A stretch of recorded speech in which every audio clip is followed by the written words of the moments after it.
Bienvenidos, soy Óscar Valladares y esto es Informe Extra. Hoy vamos a analizar la coyuntura política de México.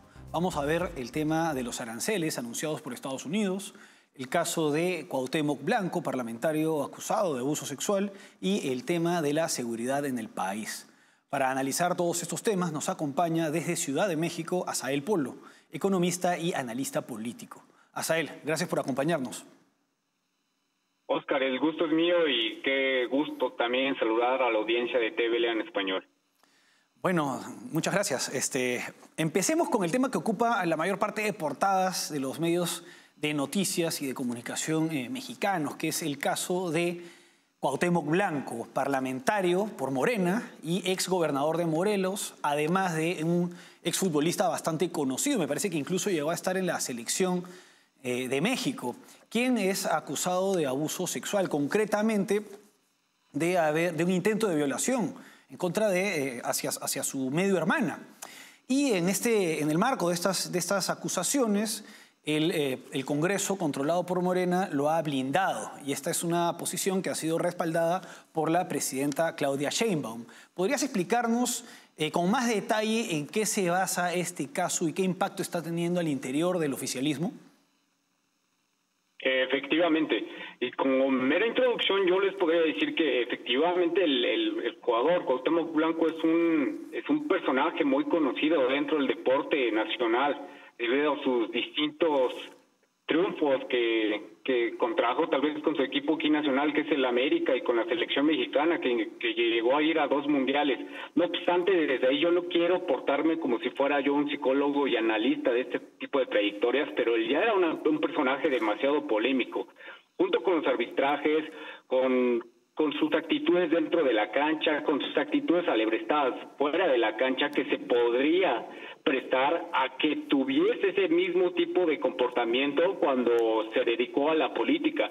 En ese sentido, pues, uno de sus mayores escándalos, y es un escándalo, pues, antes de la acusación que se le hace formalmente en las fiscalías a Cuauhtémoc Blanco, fue la malversación de fondos que hizo con el estado de Morelos.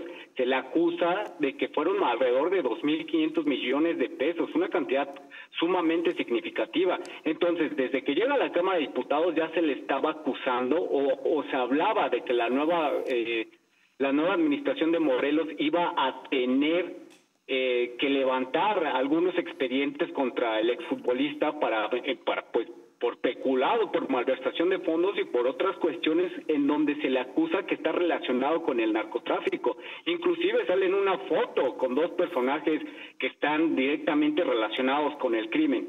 No obstante, pues bueno, lo que desata todo pues toda esta cloaca, yo sí le puedo decir, fue la acusación que le hace su media hermana por una presunta violación cuando él, en 2022, cuando él era gobernador de Morelos, ahí en Cuernavaca. Entonces, debido a esto, pues se empieza a generar una presión mediática, diversos medios de comunicación, sobre todo los colectivos feministas, empiezan a presionar a la Fiscalía de Cuernavaca, al gobierno federal y a la Cámara de Diputados para que se haga un juicio por desafuero.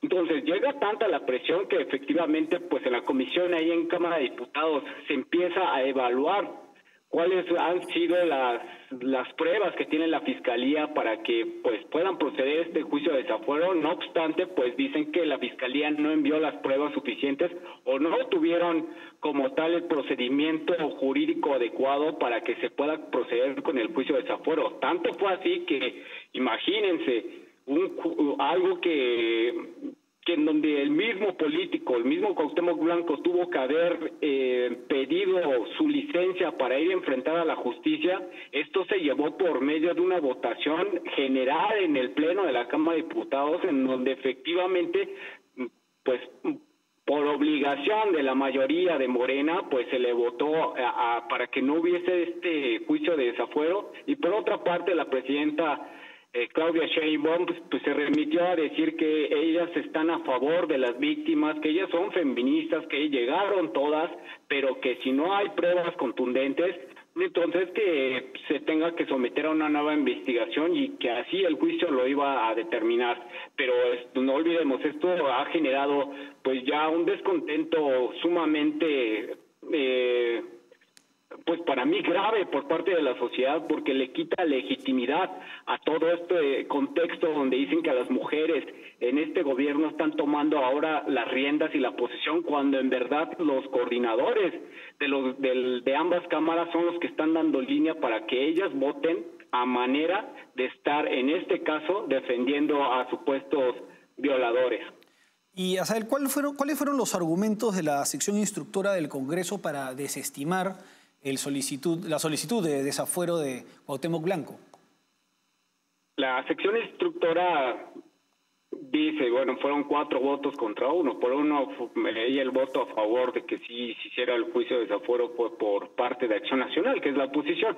Dicen que la carpeta de investigación estaba mal alineada, que no habían pruebas suficientes como para poder llevar a cabo un juicio de desafuero y que inclusive esto hasta podía caer en la misma fiscalía. Por otra parte, pero eso es lo que dicen ellos en la retórica, por el mismo dictamen que se les envía desde las fiscalías.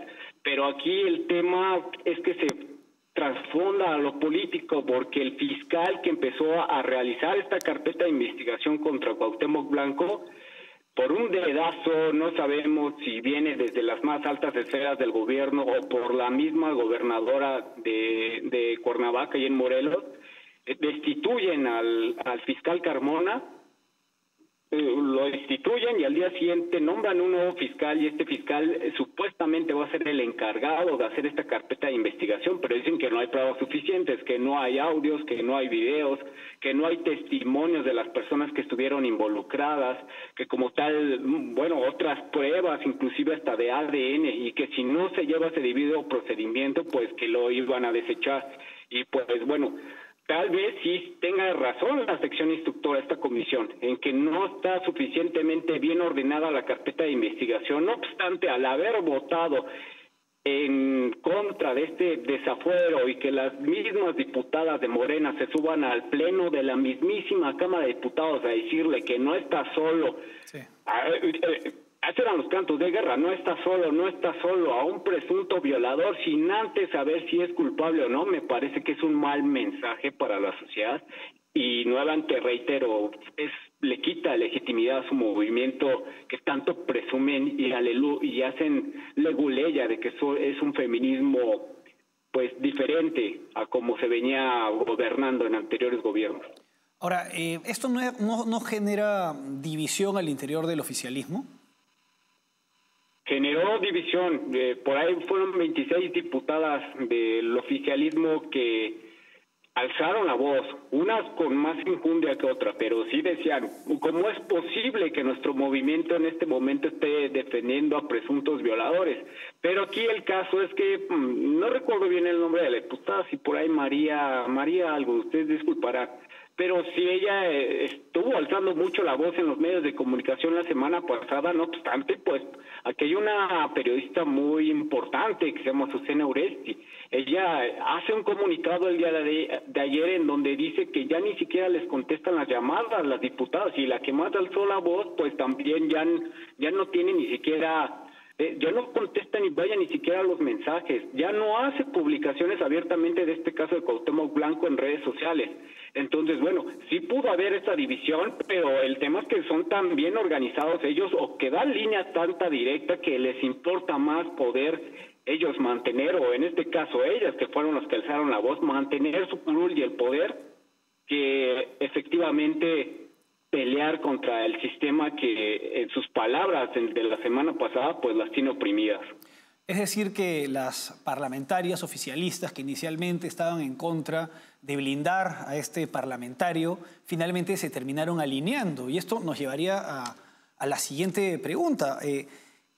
¿Por qué es tan importante la defensa de Cuauhtémoc Blanco? ¿Por qué se le defiende tanto? ¿Podría ser que conoce algo? ¿A qué se debe? ¿En qué se explica esta defensa incondicional prácticamente?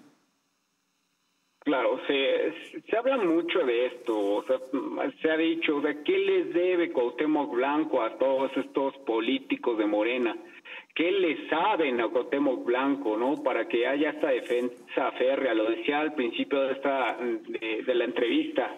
Cuauhtémoc Blanco ha sido un personaje mencionado por sus vínculos con el crimen organizado. Hay una foto muy escandalosa que sale con dos personas que están dentro del narcotráfico, o sea, que se sabe que son narcotraficantes ahí en Morelos, y aparecen con el diputado comiendo, desayunando ahí en un restaurante. Igual hay casos semejantes en el estado de Guerrero con la ex alcaldesa de Chilpancingo, pero no se les hace nada. Por otra parte, también se habla mucho que en Morelos hay un tema amplio de huachicol, es el robo directo de gasolina a Pemex, y es en donde se vincula directamente al diputado Cuauhtémoc Blanco con estos grupos criminales. Entonces, tal vez pueda estar relacionada de esa manera, o inclusive también con el coordinador de la Cámara de Diputados de Morena, que es Ricardo Monreal, que se dice que tienen una gran amistad en ese sentido, y que en donde él proviene, que es de Zacatecas, también hay amplios nexos de sus familiares con el huachicol. Entonces, se dice que por ahí pueden haber como esta vinculación comercial por este tipo de actividad económica ilícita, pero a ciencia cierta no sabemos bien por qué se le está defendiendo de esa manera, pero parece más que evidente, pero pues esperemos que en su momento la evidencia y el sentido de culpabilidad salga por parte de la autoridad mexicana. Asael, vamos ahora a una pausa y regresamos con el segundo bloque para hablar del tema de los aranceles anunciados por Estados Unidos.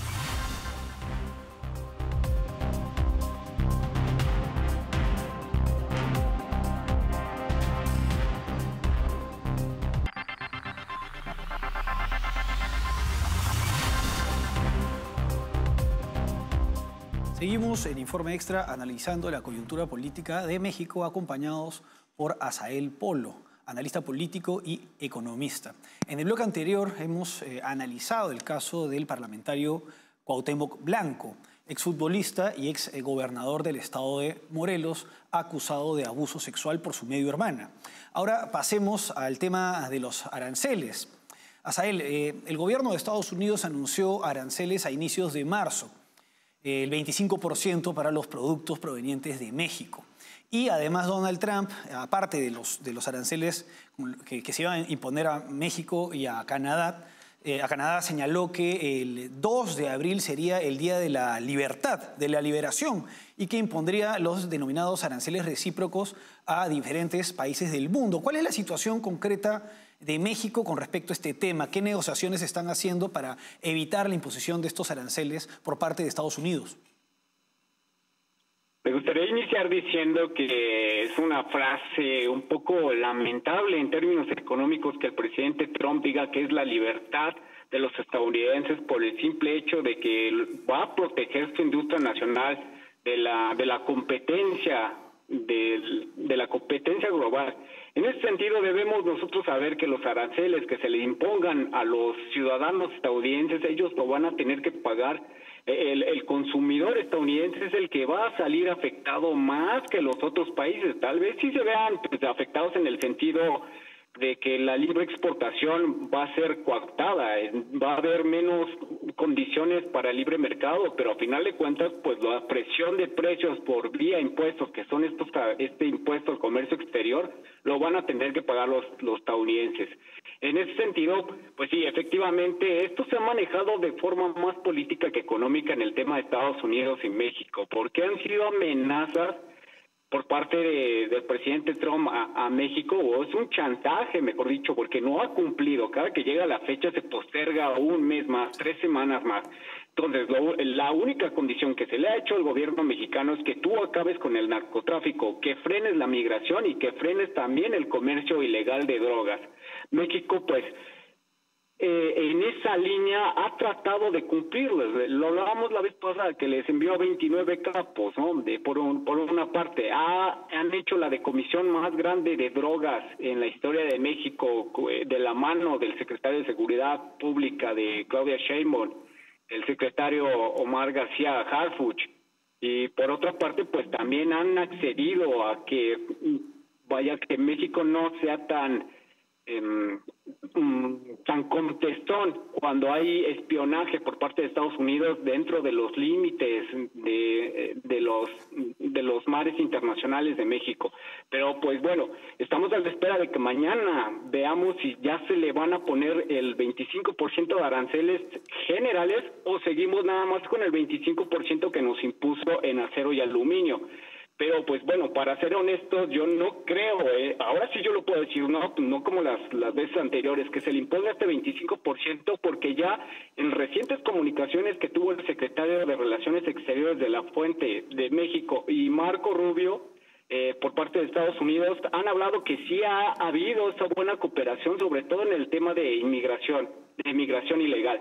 Entonces, también por la reunión que tuvo Claudia Sheinbaum la semana pasada con una de las funcionarias de Estados Unidos, dicen que en ese sentido México podría tener un trato preferencial de la imposición de aranceles de Trump hacia México respecto a cómo se está comportando con el resto del mundo, ¿no? Recordemos por ahí que ya se está poniendo algo violento y alebrestado la cuestión entre China y Estados Unidos, no es el caso para México. Entonces, no creo que vaya a ser el 25% generalizado, creo que sí se le va a poner una tasa impositiva, tal vez no de esa magnitud ni tan elevada, pero pues bueno, hay que seguir a la espera, ¿no? Porque pues México está tomando sus reservas hasta el último día, hasta la última llamada y hasta ese entonces solamente tendremos noticias.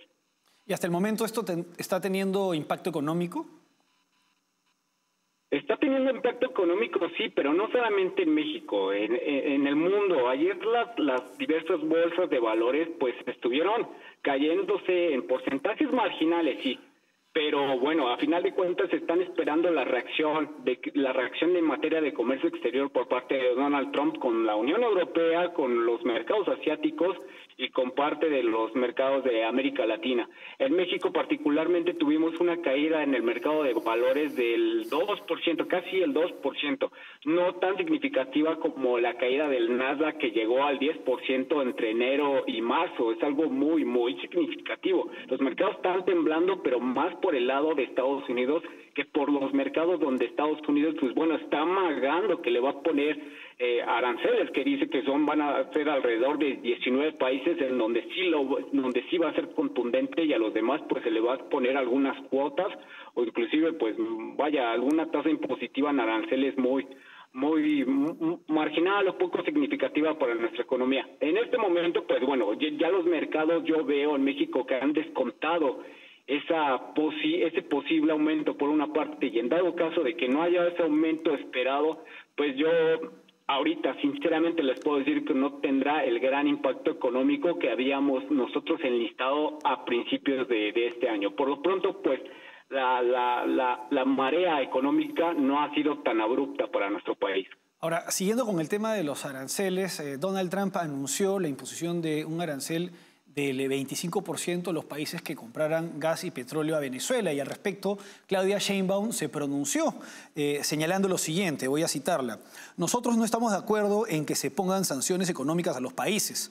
Ese es un principio de la política exterior mexicana, no solo es del gobierno que represento, sino en general. Y además, eso establece la Constitución. Y eso es importante porque no se afecta a un gobierno o a una persona, sino se afecta a un pueblo entero. Esta posición de la presidenta Claudia Sheinbaum se alinea con la política exterior mexicana, o va más por esa línea, o se trata más bien de una suerte de solidaridad con el régimen dictatorial de Venezuela y también con el de Cuba.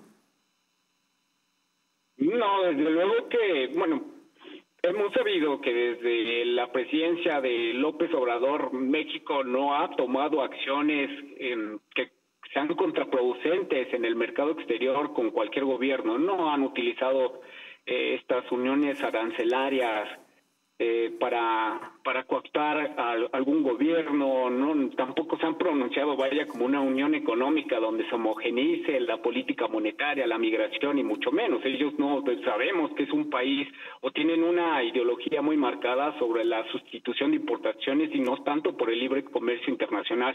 No obstante, pues sí, el tinte político es que siempre ha habido esa solidaridad con los países dictaduras que siguen que tienen una línea muy marcada por el socialismo. En este caso, bueno, lo vamos a generalizar de izquierda, pero pues también debe de reflejar México cuáles van a ser sus intereses, porque si México se pone a defender a Venezuela, el cual pues no llegó tiene este tipo de sanciones al no permitir que en su espacio aéreo puedan llegar estos aviones de ilegales a Venezuela, y por eso Estados Unidos está tomando estas represalias, pues con la pena. México debe de actuar en favor de cuáles van a ser los intereses, como dice la presidenta Claudia Sheinbaum, del pueblo, no los intereses de un país en donde evidentemente, pues bueno, sus consecuencias económicas han sido derivado precisamente de esta mala diplomacia que tienen con los países, de ese mal gobierno de política interna, y donde los intereses también económicos, pues bueno,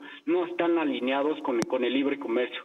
Yo nada más lo veo, para finalizar con mi comentario, es que la presidenta Claudia Sheinbaum lo hace pues meramente como discurso, porque en acciones no va a hacer nada para defender a los venezolanos. No lo ha hecho México en ese sentido, simplemente ha hecho en algunas ocasiones transferencias, sí, algo abultadas de dinero hacia los venezolanos, pero vaya que nosotros hayamos hecho un tratado de libre comercio con Venezuela que sí los podría ayudar, y también a nosotros el comercio siempre nos va a beneficiar de un lado tanto de otro. No han tomado acciones necesarias, entonces solamente se queda en discurso esto.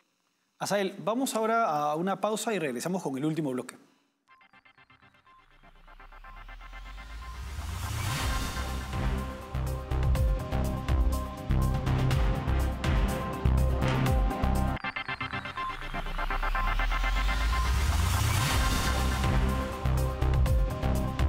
Seguimos el Informe Extra analizando la coyuntura política de México, acompañados por Asael Polo, economista y analista político. En esta edición hemos visto el caso de Cuauhtémoc Blanco, parlamentario acusado de abuso sexual por su medio hermana y blindado por el oficialismo de Morena, el partido de Claudia Sheinbaum, y también el impacto que podrían tener los aranceles anunciados por Donald Trump en el país. Ahora, pasemos, Asael, al tema de la criminalidad.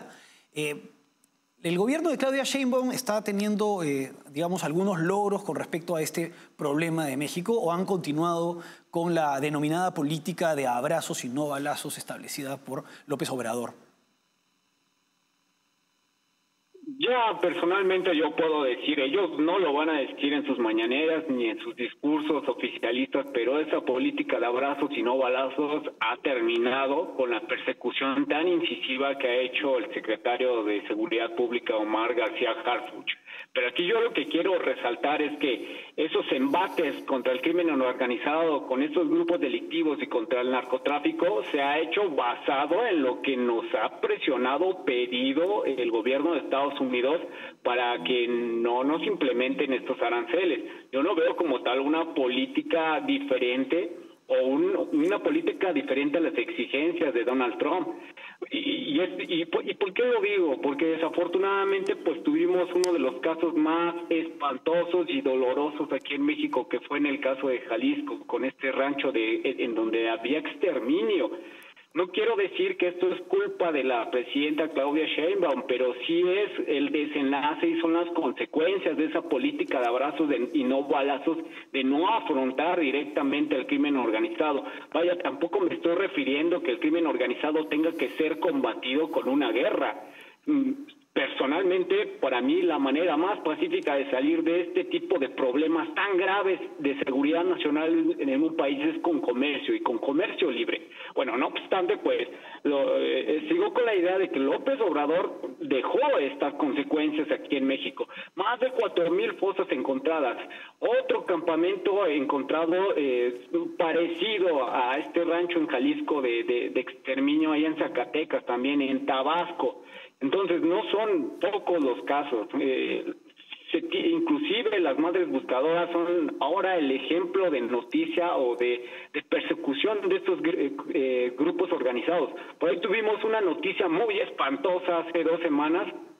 Bueno, no sé si tanto espantosa, pero sí curiosa, donde el crimen, donde un grupo delictivo de narcotráfico, el cartel de Nueva Generación de Jalisco, sale a decir que nosotros no fuimos los responsables de ese rancho que se está investigando ahí en Jalisco, que no dañen su reputación. Y lo que sale a decir es que este vaya, lo que dice este grupo de narcotráfico se alinea completamente al discurso, a la narrativa de la 4T sobre cómo ven las cosas aquí en el gobierno, cómo va la seguridad pública.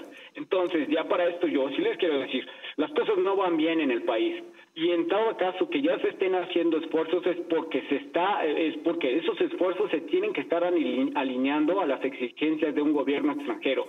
Pero yo les voy a hacer aún más contundente. Si no fueran las exigencias así del gobierno extranjero con nuestro gobierno, posiblemente seguiría esta política de abrazar al crimen organizado y de satanizar y darle un portazo a las madres buscadoras y al ciudadano que está siendo embatido diariamente por la delincuencia. Asael, ha sido un gusto tenerte con nosotros, como siempre. No, el gusto es mío, Oscar, y gracias por la invitación. Bueno, eso fue todo por hoy. Hasta aquí Informe Extra. Gracias por acompañarnos.